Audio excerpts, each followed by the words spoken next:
Welcome to వెపనశ్రీ media. నేను మీ నవీన్ కుమార్. ఈరోజు CPI ML liberation party రాష్ట్ర ప్రధాన కార్యదర్శి మామిండ్ల రమేష్ రాజా గారి దగ్గర ఉన్నాం. అన్నగారు యువకుడు, 35-36 సంవత్సరాల వయసులోనే రాష్ట్ర ప్రధాన కార్యదర్శిగా ఒక్కొక్క మెట్టు ఎక్కి ఈరోజు రాష్ట్ర స్థాయి నాయకత్వాన్ని అందిపుచ్చుకోవడం జరిగింది. అన్నగారు లిబరేషన్ పార్టీ రాష్ట్ర ప్రధాన కార్యదర్శిగా బాధ్యతలు చేపట్టిన తర్వాత తెలంగాణ రాష్ట్రంలో ఏర్పడినటువంటి ప్రభావం, అదేవిధంగా పార్టీ నిర్మాణం గురించి అన్నగారిని అడిగి మీ ముందుకు తీసుకొస్తా ఉన్నాను. లిబరేషన్ పార్టీ గురించి వాస్తవాలు మీ ముందుకు మీ నవీన్ కుమార్. అన్న నమస్తే. అన్న నమస్తే. అన్నగారు, తెలంగాణ రాష్ట్రంలో లిబరేషన్ పార్టీ ఏర్పాటు ఎట్లా చూస్తారు? మీ లిబరేషన్ పార్టీ యొక్క ఆవిర్భావం గురించి మీరేం చెప్తారు ప్రజలకు? అయితే లిబరేషన్ పార్టీ అనేది కొత్త పార్టీ కాదు అన్న. దేశ ప్రజలకు, ఇక్కడ ఉన్నటువంటి వామపక్ష శిబిరానికి మొత్తంగా అనేక రాష్ట్రాల్లో నిర్మాణం కలిగినటువంటి పార్టీ అందరికీ పరిచయమే. మొదటగా సిపిఐఎంఎల్ ఆవిర్భావం చారుమందర్ నాయకత్వంలో జరిగిన తర్వాత దాన్ని కొనసాగింపగా లిబరేషన్ కొనసాగుతూ ఉంది. ఆ క్రమంలోనే ఈరోజు జాతీయ స్థాయిలో 28 రాష్ట్రాల్లో నిర్మాణం కలిగి అన్న తెలంగాణలో కూడా ప్రాథమిక స్థాయిలో నిర్మాణం కలిగి పార్టీ ముందుకెళ్తున్నటువంటి క్రమం ఉంది. ఇప్పటికే దేశ స్థాయిలో ప్రధాన వామపక్ష స్రవంతిలో సిపిఐఎంఎల్ లిబరేషన్ ప్రధాన పాత్ర ఉంది. లిబరేషన్ జాతీయ రాజకీయాలను ప్రభావితం చేసేటువంటి శక్తిలో కనిపిస్తూ ఉంది. ముఖ్యంగా సిపిఐ సిపిఎం తర్వాత సిపిఐఎంఎల్ లిబరేషన్ ఈరోజు జాతీయ స్థాయిలో ఒక ప్రధాన స్రవంతిలో ప్రధాన శిబిరంగా ఉన్నటువంటి పరిస్థితి. ముఖ్యంగా మనం చూసినప్పుడు ఒక రికగ్నైజ్డ్ పార్టీగా, ఒక ఎన్నికల పంతాలో ఉన్నటువంటి పార్టీగా లిబరేషన్ కొనసాగుతోంది. ఒకప్పుడు సాయుధ పోరాటాన్ని ఎంచుకున్నటువంటి పార్టీ ఇది. అయితే అనేక మారిన పరిస్థితుల్లో తన పంతాను పునరాలోచన చేసి మారిన పరిస్థితులకు అనుగుణంగా అశేషమైనటువంటి త్యాగాలు చేస్తూ ఉన్నప్పటికీ ప్రస్తుత పరిస్థితుల్లో, ప్రస్తుత భౌతిక పరిస్థితులకు అనుగుణంగా తన పార్టీని మార్చుకొని, లైన్ను మార్చుకొని ఎన్నికల రంగంలోకి వచ్చింది. 85 నుండి ఎన్నికల్లో ఉంటున్నటువంటి పరిస్థితి. అనేక రాష్ట్రాల్లో ఎన్నికల్లో పోటీ చేస్తూ ఉంది. ముఖ్యంగా బీహార్, జార్ఖండ్ రాష్ట్రాల్లో పార్టీ అసెంబ్లీకి ఎన్నికైనటువంటి పరిస్థితి. ఇటీవల కాలంలో కూడా పార్లమెంటుకు 2 ఎంపీలని పంపినటువంటి చరిత్ర ఉంది. ముఖ్యంగా గత అసెంబ్లీ ఎన్నికల్లో బీహార్లో 12 ఎమ్మెల్యేలు గెలిచింది. అలాగే జార్ఖండ్ రాష్ట్రంలో ప్రాతినిధ్యం కలిగి ఉంది. ఇలా చెప్పుకుంటూ పోతే సిపిఐఎంఎల్ లిబరేషన్ అటు ప్రజా పోరాటాల్లో ప్రజలతో మమేకమవుతూ ప్రస్తుతం ఎన్నికల రంగంలో కూడా అద్భుతమైనటువంటి విజయాలను సాధిస్తూ ముందుకు పోతున్నటువంటి క్రమంలో తెలంగాణలోనూ కూడా లిబరేషన్ని ముందుకు తీసుకెళ్లాలనేటువంటి లక్ష్యంతో మేము ఇక్కడ పనిచేస్తూ ఉన్నాం. ఆ క్రమంలో గత 10 సంవత్సరాలుగా ఈ పార్టీని తెలంగాణలో కొంత మూమెంట్ కదలికల్లో తీసుకొచ్చాం.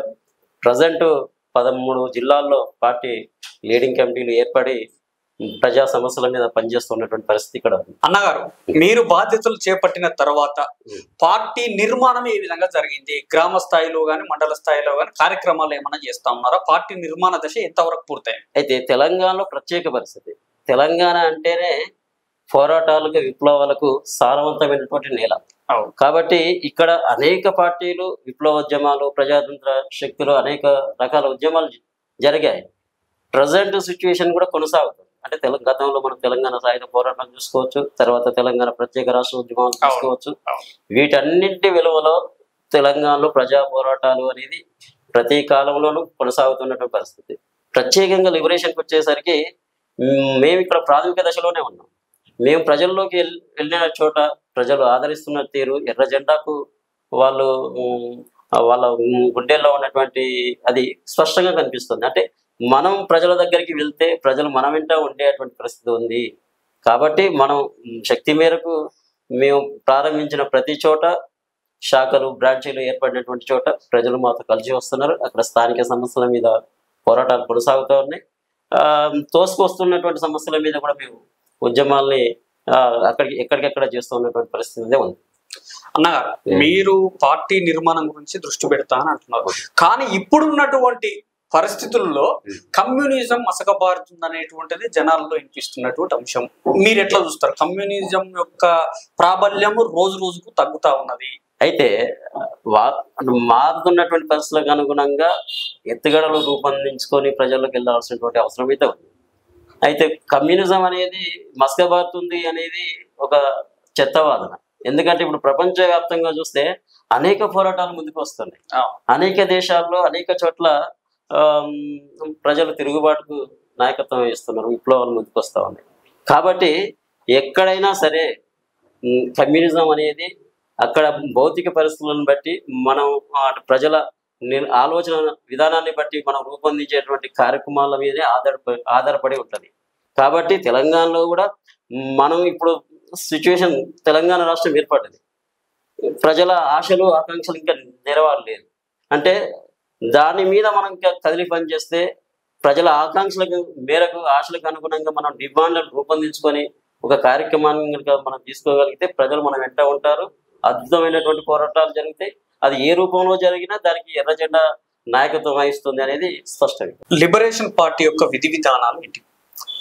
లిబరేషన్ సంబంధించి ప్రధానంగా మార్క్సిజం లెనినిజం సిద్ధాంతం మీద ఆధారపడి దేశ భౌతిక పరిస్థితులకు అనుగుణంగా సిద్ధాంతాన్ని అన్వయించుకొని ముందుకు పోతుంది. ఎత్తుగడల రీత్యా లిబరేషన్ పంత తన విధానాన్ని కొనసాగిస్తున్నప్పటికీ అయితే దీన్ని ప్రజలకు చేరవేయడంలో మాకు కొంత లోపం కనిపిస్తూ ఉంది తెలంగాణకు వచ్చేసరికి. ఎందుకంటే ఉన్న ప్రధాన మీడియా మన చేతిలో లేనటువంటి పరిస్థితి, మాకున్నటువంటి శక్తి వనరులు చాలా తక్కువ. ఇప్పుడు సోషల్ మీడియాని ప్రధానంగా నమ్ముకొని ముందుకెళ్లాల్సినటువంటి పరిస్థితి. అంటే ఎక్కడైనా తమ భావజాలాన్ని ప్రజలకు తీసుకెళ్లాలంటే ప్రసార సాధనాలు చాలా అత్యంతమైనటువంటి కీలకం. అవి మన చేతిలో లేకపోవడం అనేది చాలా లోపం. కాబట్టి ఏదేమైనప్పటికీ వామపక్ష ఉద్యమానికి, లిబరేషన్ ఉద్యమానికి సపోర్ట్గా చేసేటువంటి మీడియా కూడా అక్కడెక్కడ ఉంది. ఖచ్చితంగా మా విధానాలని మేము ప్రజల్లోకి తీసుకెళ్తాం. ప్రజలు ఎదుర్కొంటున్నటువంటి ఈ అణగారిన వర్గాలు ఎదుర్కొంటున్నటువంటి సమస్యలే ప్రధాన ఎజెండాగా తీసుకొని మేము ముందుకెళ్తాం. అన్నగారు, ఒక రాజకీయ పార్టీ మనుగడ సాధించాలంటే ఆర్థిక పరమైనటువంటి అవసరాలు చాలా ఉంటాయి. ఇప్పుడు మీ లిబరేషన్ పార్టీకి సంబంధించి ఆర్థిక వనరులను ఎట్లా చూస్తా ఉన్నారు? ఎట్లా మీరు సమకూర్చుకుంటున్నారు? అయితే ఏ వామపక్ష పార్టీ అయినా, ఏ ఎర్రజెండా పార్టీ అయినా ప్రజల మీద ఆధారపడుతుంది. ప్రజలే ఈ పార్టీలను పోషిస్తున్నటువంటి పరిస్థితి. అయితే ఎక్కడైతే ఏ వర్గం కోసం అయితే మనం పనిచేస్తూ ఉన్నామో, ఏ తరగతి కోసం అయితే మనం పనిచేస్తూ ఉన్నామో వాళ్ళ దగ్గరనే మనం విరాళాలు సేకరించుకొని పార్టీలను కొనసాగించేటువంటి పరిస్థితి. అయితే ముఖ్యంగా లిబరేషన్కి పెట్టుబడిదారు వర్గాల నుంచి నిధులు తీసుకునేటువంటి పరిస్థితి లేదు. మేము తిరస్కరిస్తున్నాం. అంటే వాళ్ళ నుండి మేము విరాళాలు తీసుకుంటే వాళ్ళ మీద ఉద్యమాలు చేయదు, అది పార్టీ విధానం కాదు. కాబట్టి మనం ఎవరి కోసం అయితే పనిచేస్తున్నామో, ఏ తరగతుల కోసం అయితే పనిచేస్తున్నామో, కార్మిక కర్షకులకు సంబంధించినటువంటి వాళ్ళ నుంచే మనం ఫండ్ తీసుకొని ముందుకెళ్ళేటువంటి పరిస్థితి. అయితే ఇక్కడ అనేక పరిమితులు ఉంటాయి. అంటే ఉద్యమం బలంగా ఉంటే కార్మికుల్లో కూడా ఇంకా ఎక్కువ మొత్తంలో చేసుకోగలుగుతాం. మేము ప్రాథమిక దశలో ఉన్నాం కాబట్టి మాకుండేటువంటి ఇబ్బందులు మాకున్నాయి. కాబట్టి మేము భవిష్యత్తులో వాటిని అధిగమించి ఉద్యమాన్ని ముందుకు తీసుకెళ్లేటువంటి ప్రయత్నం చేస్తాం. మీ వ్యక్తిగత విషయాలకు వస్తే, మీ వ్యక్తిగత విషయాలు ఏం చెప్తారు? మీ జననం కానీ, మీ ఉద్యమ నేపథ్యము, కమ్యూనిజానికి మీకున్నటువంటి సంబంధాలు? అయితే ప్రధానంగా మాది ఉమ్మడి వరంగల్ జిల్లా జనగామ ప్రాంతం, పాలకుర్తి అంటేనే ఒక సాయుధ పోరాటానికి ప్రధాన కేంద్రంగా ఉంది. అంతకుముందు అది ఒక అనేక ఉద్యమాలకి, అంటే సాహిత్యం పరంగా కావచ్చు, భాషాపరమైనటువంటిది కావచ్చు, ప్రాంతీయపరమైనటువంటి కావచ్చు, అనేక ఉద్యమాలకు పాలకుర్తి ప్రాంతం, జనగామ ప్రాంతం అంతా ఒక ప్రధాన కేంద్రంగా ఉంది. ఆ వారసత్వం మా మీద పడిందని మేము అనుకుంటూ ఉన్నాం. ముఖ్యంగా అక్కడి పాలకుర్తి సోమనాథుడు, మహాకవి, బొమ్మెర పోతనమాత్యుడు, వీళ్ళంతా పాలకుర్తికి సంబంధించినటువంటి వాళ్ళే. అలాగే కమ్యూనిస్టు ఐలమ్మ, ఆమె భూపోరాటం చేసి తెలంగాణ సాయుధ పోరాటాన్ని ముందుకు తీసుకెళ్లడంలో ఆమె పాత్ర గొప్పది. దొడ్డి కొమరయ్య, షేక్ బందగి, వీళ్ళంతా పాలకుర్తి చుట్టుప్రక్కల జీవించి ఆ నేల మీద నడియాడినటువంటి వాళ్ళే. కాబట్టి సహజంగానే కమ్యూనిస్టు ఉద్యమ ప్రభావం మా కుటుంబం మీద ఉంది. సాయుధ పోరాట కాలం నుంచి మా తాతలు, మా తండ్రులు, ప్రజెంట్ మా కుటుంబం వరకు మేము కమ్యూనిస్టు ఉద్యమంలో కొనసాగుతూ ఉన్నాం. మా తాతలు తెలంగాణ రైతాంగ సాయుధ పోరాట యోధులు దాంట్లో ముఖ్యమైనటువంటి భూమిక పోషించారు. మా తల్లిదండ్రులు కూడా వామపక్ష పార్టీలో సుదీర్ఘకాలంగా పనిచేశారు. మేము దానికి కొనసాగింపుగా ఈ ఉద్యమంలోకి వచ్చాం. ప్రధానంగా ఏంటంటే వామపక్ష పార్టీల్లో గత 25 సంవత్సరాలుగా కొనసాగుతా ఉన్నాం. ప్రధానంగా దాంతోపాటు సాహిత్యానికి సంబంధించి కూడా కొంత మనకు అనుభవం ఉంది. ఐలమ్మకు సంబంధించినటువంటి జీవిత చరిత్ర రాయడం కానీ, అట్లాగే సామాజిక ఉద్యమకాలకు సంబంధించినటువంటి సామాజిక కిరణాల పేరుతోటి దేశవ్యాప్తంగా ఉన్నటువంటి కొంతమంది ప్రముఖులు పరిచయం చేయడం, అలాగే కవిత్వానికి సంబంధించినటువంటి కూడా వికసించని మందారాల పేరుతోటి అనగారిన తరగతులకు సంబంధించినటువంటి బతుకుల మీద రాసినటువంటి పోయమ్స్ సంబంధించి, అట్లాగే ఎన్ఆర్ఐ సిఏఏ సంబంధించినటువంటి అంశాల మీద కూడా అమ్మ నన్ను పేరు అడిగింది అనేటువంటి పేరుతోటి పుస్తకాన్ని తీసుకొచ్చా. మరికొన్ని తెలంగాణ సాయుధ పోరాట గాథలు, రకరకాల అంశాల మీద, సామాజిక అంశాల మీద రాసినటువంటి సాహిత్యం ఉంది. అదంతా పత్రికల్లోనూ వివిధ రకాలుగా ప్రజల్లోకి వెళ్ళింది. అది మనం ఒక ప్రవృత్తిగా కొనసాగుతాం. అన్నగా ఇప్పుడు మీ పార్టీని గ్రామ స్థాయి వరకు తీసుకుపోవడంలో మీరు ఏ విధమైనటువంటి కార్యాచరణతో మీరు ముందుకెళ్లాలనుకుంటున్నారు? గ్రామ స్థాయిలో, మండల స్థాయిలో మీ లిబరేషన్ పార్టీని పటిష్టం చేయడానికి ఏ విధమైనటువంటి కార్యాచరణ అవలంబించబోతా ఉన్నారు మీరు? అయితే మా పార్టీకి ప్రత్యేకించి ఒక పార్టీ రాజ్యాంగం ఉంది, పార్టీ కార్యక్రమం ఉంది. దానికి అనుగుణంగానే కింది స్థాయిలో, బ్రాంచ్ స్థాయిలో కమిటీలు ఉంటాయి. కింది స్థాయి నుంచే బ్రాంచీలు, శాఖలు, మండల కమిటీలు, జిల్లా కమిటీలు, ఈ రకంగా ప్రజా సంఘాల కమిటీలు కూడా ఉంటాయి. మేము వాటిని బేస్ చేసుకొని పార్టీని ముందుకు తీసుకెళ్తాము. ముఖ్యంగా ఏంటంటే ఎక్కడైతే మాకు శాఖలు ఉన్నాయో, బ్రాంచీలు ఉన్నాయో అక్కడ ప్రధాన సమస్యలు గుర్తించి అక్కడ ప్రజల్ని సమీకరించి వాటి మీద పోరాటాలు చేసేటువంటి ప్రయత్నం అయితే చేస్తూ ఉన్నాం. ఏదైతే మీ లిబరేషన్ పార్టీ ఉన్నదో ఇప్పుడు జరుగుతూ ఉన్నటువంటి బీహార్ ఎన్నికల్లో ప్రత్యక్షంగా పోటీ చేస్తా ఉంది. అక్కడ మీ పార్టీ ఏ విధమైనటువంటి ఆధిక్యాన్ని చూపబోతా ఉంది? పార్టీ పరిస్థితులు బీహార్ రాష్ట్రంలో ఏ విధంగా ఉన్నాయి? అయితే ముఖ్యంగా మనం లిబరేషన్కి సంబంధించి గత ఎన్నికల్లో 19 సీట్లు పోటీ చేసి 12 సీట్లు గెలిచాం అన్నారు. ఆ ఎన్నికల్లో సిపిఎం 4 చోట్ల పోటీ చేసి 2 గెలిచింది. సిపిఐ కూడా 4 చోట్ల పోటీ చేసి 2 గెలిచింది. మొత్తంగా గత ఎన్నికల్లో వామపక్ష పార్టీలు 16 సీట్లు గెలిచాయి. ప్రజెంట్ ఈ ఎన్నికల్లో, మొన్న జరిగినటువంటి ఎన్నికల్లో లిబరేషన్ పార్టీగా 20 స్థానాల్లో పోటీలో ఉన్నాం. సిపిఎం 4 చోట్ల పోటీలో ఉంది. సిపిఐ 6 చోట్ల పోటీ చేస్తుంది. మరో 3 చోట్ల స్నేహపూర్వక పోటీలో ఉంది. అయితే ప్రధానంగా మనం బీహార్ పరిస్థితికి వచ్చేసరికి ఈరోజు వామపక్ష పార్టీలు అక్కడ అత్యధిక స్థానాల్లో గెలిచే అవకాశం ఉంది. అక్కడి ప్రజలు ఎర్ర జెండాను ఆదరిస్తున్నటువంటి పరిస్థితి కనిపిస్తూ ఉంది. ప్రధానంగా మనకి గత ఎన్నికలు కానీ ఇప్పుడున్నటువంటి ఎన్నికల్లో ఈ మధ్యల కాలంలో అనేక పోరాటాలను వామపక్ష పార్టీలు అక్కడ నిర్వహించాయి. అక్కడ ఉన్నటువంటి బీహార్ పరిస్థితి ప్రత్యేకమైంది. అక్కడ కుల రాజకీయాలకు పెట్టని కోటగా ఉన్నటువంటి బీహార్లో వామపక్షాలు ఈరోజు అద్భుతమైన విజయాలు సాధిస్తూ ఉన్నాయంటే మనం నిజంగా దేశ ప్రజానికానికి ఒక రకంగా వామపక్ష శిబిరానికి ఒక మోడల్గా కనిపిస్తూ ఉంది బీహార్. అంటే బీహార్లో వామపక్ష పార్టీలు ఐక్యంగా పోటీ చేస్తూ ఒక మంచి ఫలితాలను సాధించడంలో ఈ రోజు ముందంజలో ఉన్నాయి. కాబట్టి ఈ పరిస్థితి కూడా రేపు భవిష్యత్తులో దేశవ్యాప్తంగా ఇదే పరిస్థితి ఉండాలనేది వామపక్ష పార్టీలు కోరుకుంటున్నారు. దేశవ్యాప్తంగా ఇప్పుడు ఏం జరుగుతా ఉందంటే ఎన్నికల సంఘం మీద కొంత వ్యతిరేకత నడుస్తా ఉంది. అవకతవకలు జరిగినాయి ఈ ఎన్నికల సంఘము, ఈ ఓటర్ల జాబితాలో అనేది ప్రధానమైనటువంటి చర్చ జరుగుతా ఉంది దేశవ్యాప్తంగా. రాష్ట్ర పార్టీ ప్రధాన కార్యదర్శిగా మీ అభిప్రాయం ఏంటి? ఎన్నికల సంఘం ప్రవర్తన తీరు, ఈ ఓటర్ జాబితా మీద మీరు ఏం చెప్పదలుచుకున్నారు? అయితే ప్రధానంగా మనం చూసినప్పుడు ఓటు హక్కు అనేది గతంలో అంటే స్వాతంత్రానికి పూర్వంగా చూసినప్పుడు కొన్ని తరగతులకే పరిమితమైంది ఓటు హక్కు. అవును. స్వాతంత్రం వచ్చిన తర్వాత, రాజ్యాంగం అమల్లోకి వచ్చిన తర్వాత ఓటు హక్కు అనేది ప్రతి ఒక్కరికి వచ్చినటువంటి పరిస్థితి. ఇంతకుముందు మనం ఓటు హక్కును వినియోగించుకునేటువంటి పరిస్థితి ఉంది. కానీ మనం అది ఏ రకంగా దొంగిలించబడింది అనేది మనం గతంలో చూస్తాం. మనకు కొంత అనుభవం ఏ రకంగా అంటే పోలింగ్ కేంద్రాలను రిగ్గింగ్ చేయడం చూస్తాం అన్న. ఓటు వేసేటప్పుడు పోలింగ్ కేంద్రాలు రిగ్గింగ్ చేయడం చూస్తాం. కానీ ఇప్పుడు ఆ పరిస్థితి లేదు.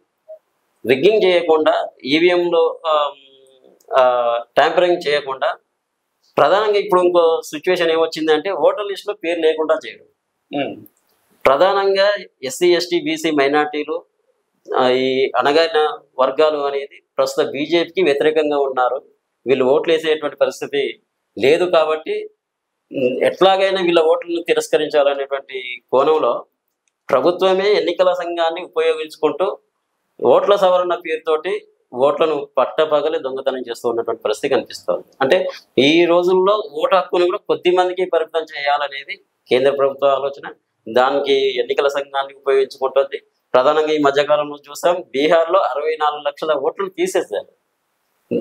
తీసేయడమే కాకుండా చివరికి మొన్న తేల్చింది ఏంటి అంటే 3 అనుమానితుల్ని మాత్రమే, అంటే విదేశీయులు అనేది అనుమానితులు. అంటే ఇక్కడ ఈ 64 లక్షల ఓట్లు ప్రజలు ఓటుకు హక్కు కోల్పోయారు. దీని మీద సరైనటువంటి జవాబుదారీతనం ఎన్నికల కమిషన్ దగ్గర లేదు. అనేక పత్రాలు, వాస్తవానికి వాళ్ళు 14 రకాల పత్రాలు చూపించమంటున్నారు. కానీ కింది స్థాయిలో ఉన్నటువంటి ఎస్సీ, ఎస్టీ, బీసీ, మైనార్టీలకు, అనగానే వర్గాలకు అన్ని రకాల పత్రాలు చూపించడం అంటే కుదరదు, సాధ్యం కాదు. ఇప్పుడు మనం తెలంగాణ పరిస్థితి ఉంది. ఉదాహరణ, తెలంగాణలో ఇప్పటికీ అనేక పాఠశాలలు శిథిలావస్థలో ఉన్నాయి. ఉదాహరణ, శిథిలావస్థలో ఉన్నాయి, రికార్డ్స్ అన్ని చెదలు పడ్డాయి, తడిచిపోయాయి. ఇప్పుడు చదువుకునేటువంటి విద్యార్థులు 10th క్లాస్ చదివినటువంటి సర్టిఫికేట్ ఎక్కడ తీసుకురావాలి? పోనీ ఎంతమందికి భూములు ఉన్నాయి, ఎంతమందికి తమ ఇంటికి సంబంధించినటువంటి ఆస్తులు ఉన్నాయి, ఎంతమంది తమ పత్రాల్లో చూపించగలుగుతారు?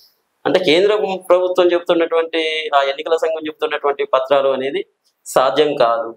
కాబట్టి పాత విధానాన్ని కొనసాగించాల్సినటువంటి అవసరం ఉంది. ఓటు హక్కును తీసివేయడం ద్వారా అంటే దాన్ని నిరాకరించడం అంటే ప్రజాస్వామిక హక్కును, ప్రాథమిక హక్కును మనం తొలగించడం అవుద్ది. కాబట్టి కేంద్ర ప్రభుత్వం అయినా ఇంకోటి పౌరసత్వాన్ని నిరూపించే అధికారం ఎన్నికల కమిషన్కి ఉండదు, అది హోంశాఖ చూసుకుంటుంది. కానీ ఇక్కడ ఆ పాత్రలు ఎన్నికల సంఘమే చేస్తుంది. ఇది దురదృష్టకరం. ప్రజల్లో చైతన్యం రావాల్సినటువంటి అవసరం ఉంది. ఇక్కడ ఉన్నటువంటి తెలంగాణ ప్రభుత్వం కూడా ఈ ఎస్ఐఆర్లు అమలు చేయబోమనేది స్పష్టంగా ప్రకటించాలి. ఎందుకంటే ఇప్పటికే స్వరాష్ట్ర పాలకులు పరిపాలన చేస్తున్నారు అనేది మనం కనిపిస్తున్నది. కానీ ఇంకా మనం ఫ్యూడల్ పరిపాలనలోకి, రాజుల కాలంలోకి పోయినట్టు కాకుండా ప్రజెంట్ ప్రజాస్వామ్య బద్ధంగా పరిపాలన సాగిస్తూ ఈ ఎన్నికల కమిషన్ చేపట్టేటువంటి ఎస్ఐఆర్ను నిలిపేయాల్సిందిగా ఇక్కడ ఉన్నటువంటి ప్రభుత్వాన్ని కూడా మనం కోరుతాం. అన్నగారు, మీ విలువైన సమయాన్ని కేటాయించి మాతో మీ మాట ముచ్చట పెట్టినందుకు విపణశ్రీ మీడియా తరపున మీకు ప్రత్యేక ధన్యవాదాలు రమేష్ అన్న. ఓకే, థ్యాంక్ యూ, నమస్కారం.